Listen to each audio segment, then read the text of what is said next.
Ceci est un livre audio autogénéré par Google. Du même auteur. Œuvre scientifique. Analysis of Satellite Orbit Perturbation due to Force Deriving from a Potential, avec Yves Genin, Philips Research Report Eindhoven 1969. Discrete and Switching Functions, avec Marc Davio et Jean-Pierre Deschamps, McGraw-Hill, New York 1978. Boolean Calculus of Difference, Springer Verlag, Berlin 1981. Digital Systems, avec Marc Davio et Jean-Pierre Deschamps, Wiley, Londres 1983. Machines algorithmiques, avec Marc Davio et Jean-Pierre Deschamps, Presse Polytechnique Romande, Lausanne 1984. P-Functions and Boolean Matrix Factorization, Springer Verlag, Berlin 1984. From Logic Design to Logic Programming, avec Dominique Seniers, Springer Verlag, Berlin 1987. Approche logique de l'intelligence artificielle, 4 volumes, Borda Duno, Paris, 1988 à 1991, traduction anglaise Wiley, Londres, traduction russe, Mir, Moscou. Logique. Méthode pour l'intelligence artificielle avec Paul Gaucher et Pascal Gribaumont, Hermès Lavoisier, Paris 2000. Logique pour le traitement de la langue naturelle avec Philippe Delsart, Hermès Lavoisier, Paris 2001.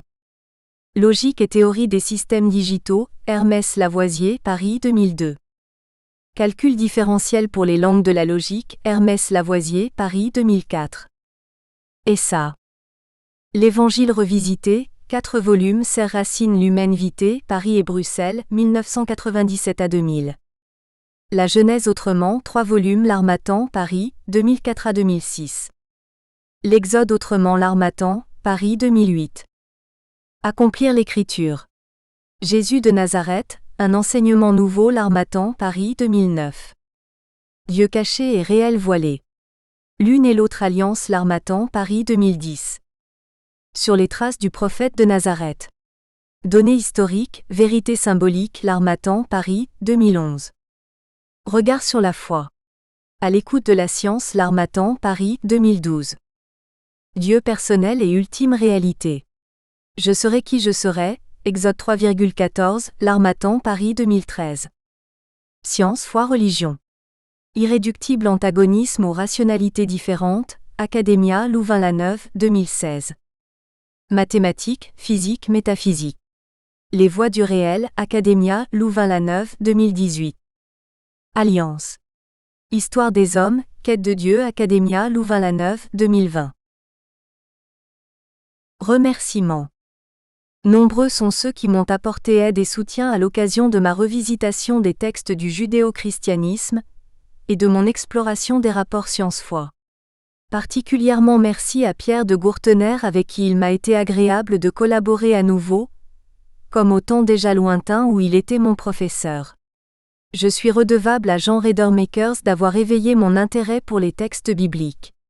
C'est l'exégèse ouverte qu'il a bâtie dans ses ouvrages sur le Nouveau Testament, qui m'a donné l'envie de relire des textes dont je ne gardais qu'une vague culture scolaire. Merci à Pierre Mourlon-Bernhardt d'avoir pris le relais avec patience et compétence. Merci à Ignace Berton et Jacques Nérinck, qui m'ont encouragé à donner à mes notes de travail une forme plus appropriée en vue de leur diffusion. Merci également à Bernard Despagna, dont les écrits m'ont permis de m'initier aux concepts et méthodes de la mécanique quantique. Les commentaires qu'il a eu l'amabilité de m'adresser me furent précieux. Merci enfin à Jean-Jacques Bouzin, Emmanuel Brutsard, Fabien Deleclos, Philippe Delsart, Jean-Jacques Éclair-Eyenne, François Lagacé-Delocte, Pierre Mac, Daniel Mange, Sidonie Messin, Philippe Mahouet, Richard Moreau, Jean-Claude Paulet, René Steinmetz, André et Myriam Stouffs, Jean-Hubert Vendresse. Leurs commentaires, critiques ou marques d'intérêt furent pour moi un encouragement. Avant-propos. Jésus de Nazareth mérite mieux que l'image que s'en font les croyants, ou que le regard condescendant que lui accordent les incroyants. Trop facilement assimilé aux pratiques d'une institution qu'il n'a pas fondée, ou aux commandements d'une religion qu'il n'a pas instituée, son image s'en trouve altérée. Il s'agit là d'un fait qui paraît difficilement contestable. À ce fait s'en ajoute un deuxième, tout aussi indiscutable. En même temps que les lieux de culte se vidaient, l'intérêt pour la personnalité du Nazaréen ne cessait de croître.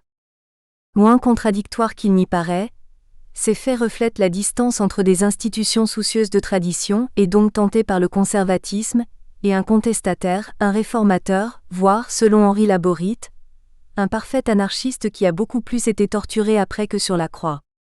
Dans les évangiles, récusant toute glorification personnelle, jamais Jésus ne se présente comme sacré ou divin. C'est la raison pour laquelle, plutôt que les titres ronflants que lui donnent les évangélistes, Messie, Christ, Fils unique de Dieu, je préfère et de loin celui que lui-même s'attribuait, Fils de l'humain ou Fils de l'homme. Homme étonnant qui n'avait parlé que d'amour, qui pratiquait la bonté comme d'autres la religion. Il croyait aussi en un Dieu qui est amour, un Dieu de relation et de liberté, et il y a cru jusqu'au bout contre toutes les évidences. Il s'agit là d'un troisième fait, tout aussi incontestable. La première question qui se pose à propos de Jésus de Nazareth est celle de son historicité. A-t-il vraiment existé ? À partir des années 1950, et à quelques exceptions près, dont le philosophe et essayiste Michel Onfray, pratiquement plus personne ne doute de son authenticité. En dehors de la littérature chrétienne, 2 passages de l'historien juif Flavius Joseph, 37 à 100, viennent en appui de cette thèse. Le passage le plus souvent cité se trouve dans la guerre des Juifs. Considéré aujourd'hui comme une interpolation chrétienne, son authenticité a été remise en question.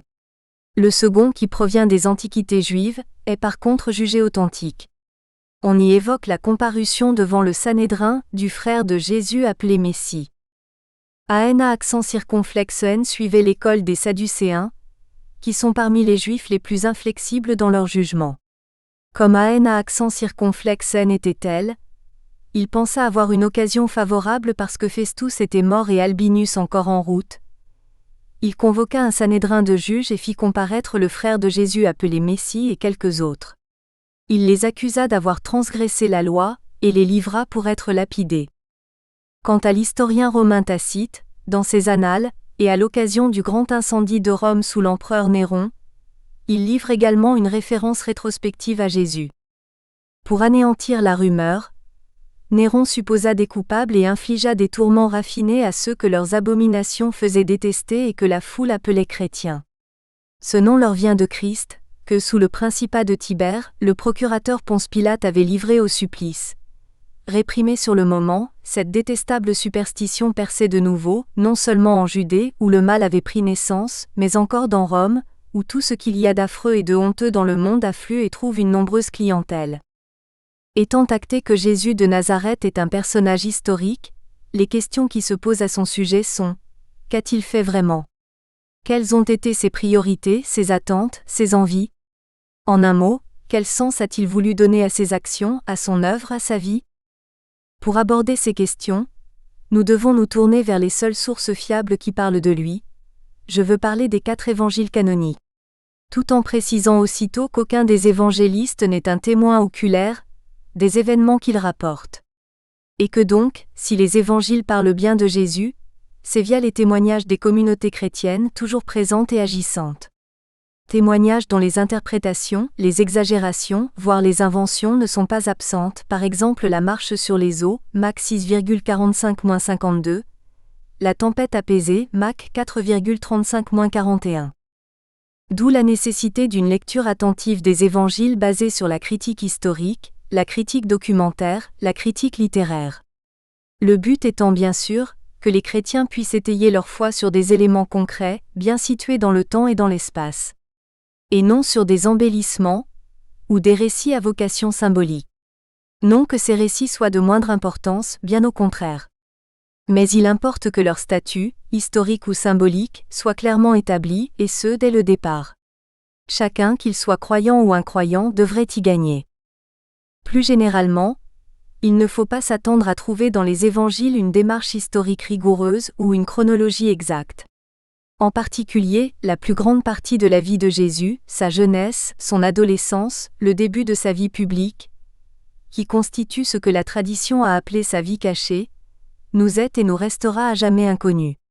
Les évangiles de l'enfance, que l'on trouve dans les textes de Matthieu et de Luc, sont en effet des midrashim chrétiens et non des écrits à vocation historique. Rédigés par ces évangélistes, peut-être en vue de se conformer à une tradition hébraïque, ou pour répondre à des questions qui fort tôt se sont posées au sein des communautés chrétiennes, ces textes ou midrashim ont plutôt une vocation symbolique.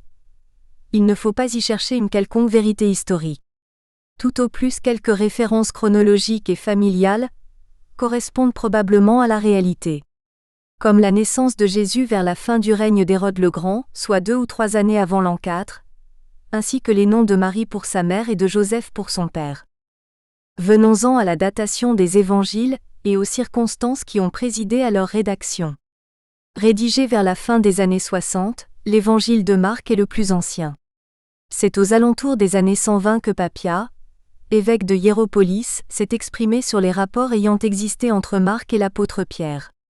Ce sont ces rapports qui auraient présidé à la genèse du plus ancien évangile. Les propos de Papia, qui lui-même cite une tradition encore plus ancienne de Jean le presbytre, sont rapportés par l'historien Eusèbe de Césarée en Palestine. Né vers 265 et mort le 30 mai 339, il fut un proche de l'empereur romain Constantin Ier. Et voici ce que disait le presbytre. Marc, qui était l'interprète de Pierre, a écrit avec certitude, mais pourtant sans ordre, tout ce dont il se souvenait de ce qui avait été dit et fait par le Seigneur. Car il n'avait pas entendu ni accompagné le Seigneur, mais plus tard, comme je l'ai dit, il a accompagné Pierre. Celui-ci donnait ses enseignements selon ses besoins, mais sans faire une synthèse des paroles du Seigneur. De la sorte, Marc n'a pas commis d'erreur en écrivant comme il se souvenait. Il n'a eu en effet qu'un seul dessein, celui de ne rien laisser de côté de ce qu'il avait entendu, et de ne tromper en rien dans ce qu'il rapportait. Selon cette source, Marc, parfois cité sous le nom de Jean-Marc, serait un ami et compagnon de route de Paul et de Pierre. À ce titre, il aurait accompagné le premier des apôtres à Rome, et y aurait recueilli l'essentiel de son enseignement. Marc est ainsi le premier auteur à proposer un récit continu et cohérent, qui rassemblait des traditions jusque-là éparses. La grande synthèse que Marc a entreprise, les évangélistes Matthieu et Luc vont la continuer. Matthieu, qu'il ne faut pas confondre avec l'apôtre du même nom, rédige son texte dans le courant des années 80 à l'intention de communautés judéo-chrétiennes. Hébraïsant cultivé, Matthieu possède parfaitement la Bible hébraïque qui constitue pour ses auditeurs la référence suprême. Son texte s'inspire de celui de Marc, d'une source notée Q et considérée comme particulièrement fiable parce que très ancienne, et d'une tradition propre à l'évangéliste. L'évangile selon Matthieu se caractérise par 5 grands discours que l'évangéliste attribue à Jésus mais qui sont des compositions mathéennes. Le sermon sur la montagne, chapitres 5 à 7, le discours sur la mission, chapitre 10, le discours en parabole, chapitre 13, le discours sur la vie en communauté, chapitre 18, le discours sur la fin, chapitres 24 et 25. Comme celui de Matthieu, l'évangile de Luc, légèrement postérieur, s'inspire également de Marc, de Q et d'une tradition qui lui est propre. Luc s'adresse à des pagano-chrétiens de culture grecque et à cet effet, reformule une partie importante de son texte. L'hypothèse selon laquelle Luc est l'auteur des Actes paraît fondée. Datant de la fin des années 90 ou du début des années 100, l'évangile de Jean ou quatrième évangile, est généralement attribué à Jean le presbytre qui lui-même fut un disciple de celui qui dans l'Évangile est cité comme disciple que Jésus aimait. Écrit sous une forme différente des 3 autres, son inspiration est attribuée à une communauté connue sous le nom de communauté du disciple bien-aimé. Dans cet Évangile, la durée de l'activité publique de Jésus s'étale sur 3 années alors que dans les évangiles synoptiques elle est ramassée sur une seule année, et même sur quelques mois. En particulier la mort de Jésus y est datée de la veille de la Pâque, alors que Marc la situe le jour même de la fête. Si les évangiles synoptiques s'attachent surtout à des actions et des paroles de Jésus, l'évangile selon Jean apporte une touche différente, plus littéraire, plus intellectuelle, plus poétique aussi. En particulier, reformulant les paroles de Jésus, l'évangéliste les adapte à un public composé d'auditeurs cultivés et pour ce faire, élabore une théologie incorporant des traditions autres que celles utilisées dans les 3 premiers évangiles. Revenons à la source Q, dont Matthieu et Luc se seraient inspirés. En 1863, l'exégète allemand Heinrich Holtzmann émit l'hypothèse d'une source sans doute plus ancienne que Marc. Comme l'apôtre Paul, l'auteur de cette source appartiendrait à la première génération des disciples. Le contenu de Q est constitué de paroles et de situations qui sont rapportées dans Matthieu et dans Luc, mais pas dans Marc. Parmi ces paroles on trouve chez Matthieu l'essentiel du sermon sur la montagne et chez Luc son équivalent, le sermon dans la plaine. Si l'on se limite aux évangiles canoniques, nous avons identifié 3 sources indépendantes. Le texte de Marc, celui de Jean et la source Q. Ces sources sont utilisées dans un critère servant à évaluer le degré d'authenticité des paroles et faits attribués à Jésus.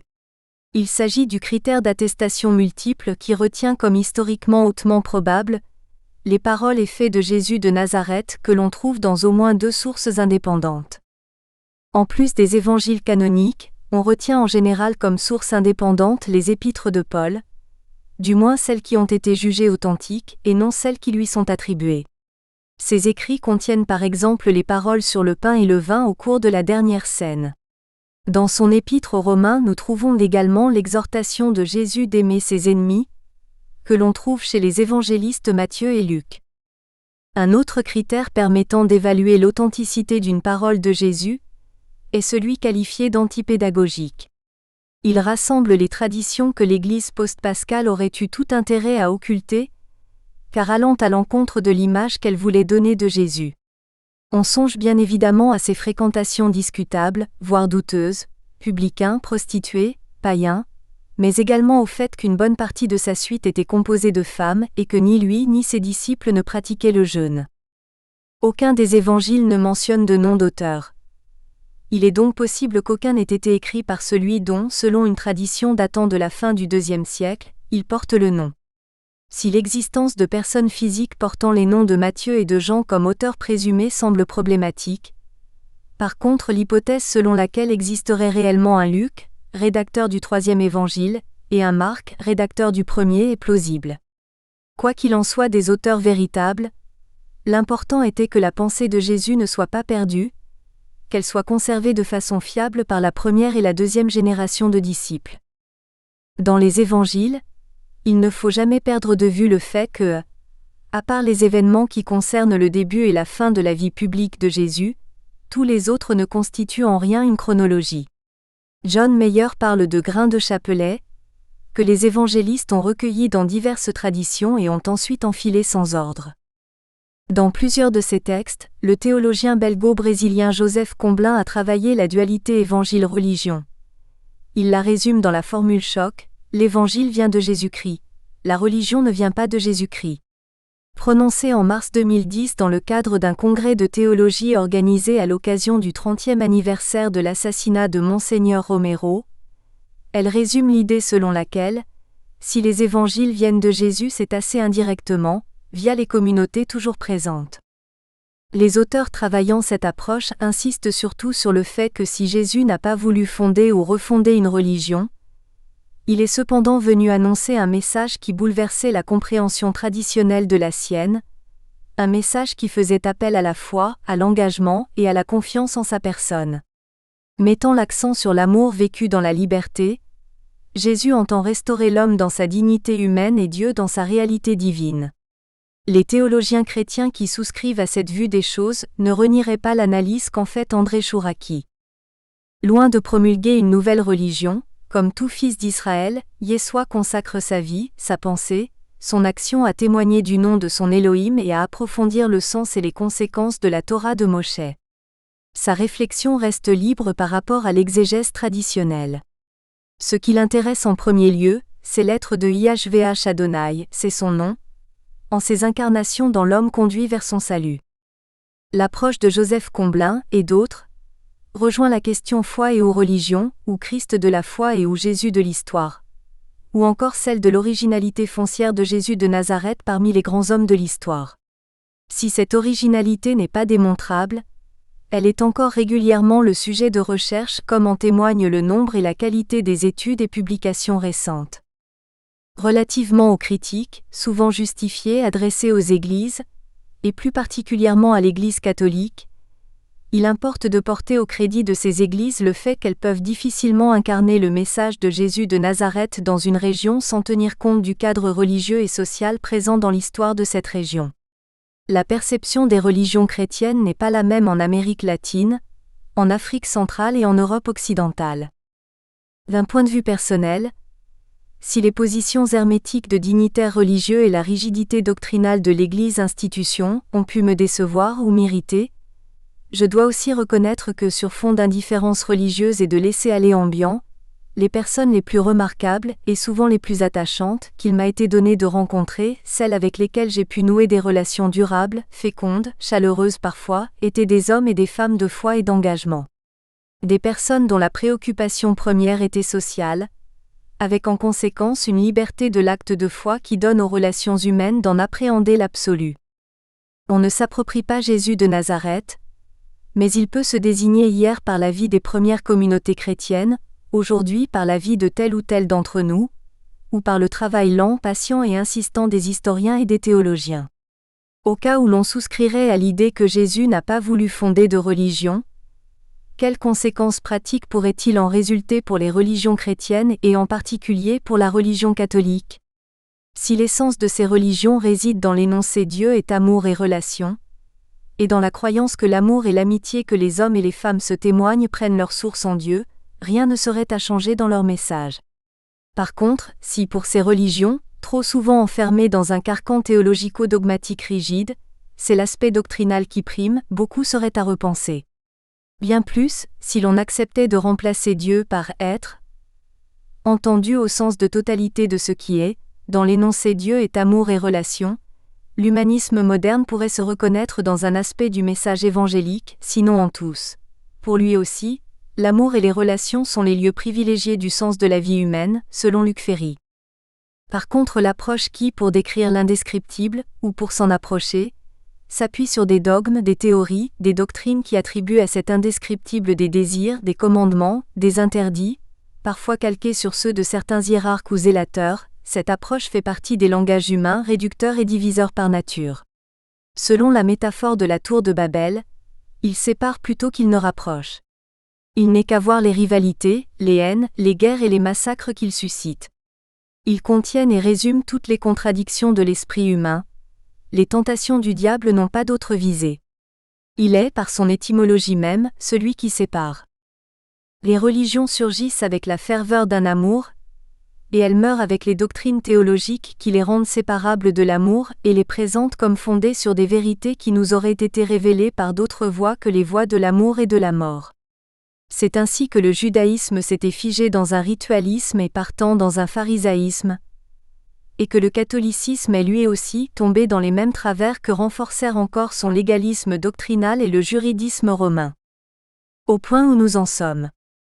À notre époque où le dogme scientifique a remplacé le dogme religieux, il eût été impensable de ne pas confronter la vie et l'œuvre de Jésus de Nazareth aux données de l'histoire, et par voie de conséquence, les évangiles à la recherche historique, documentaire et des formes.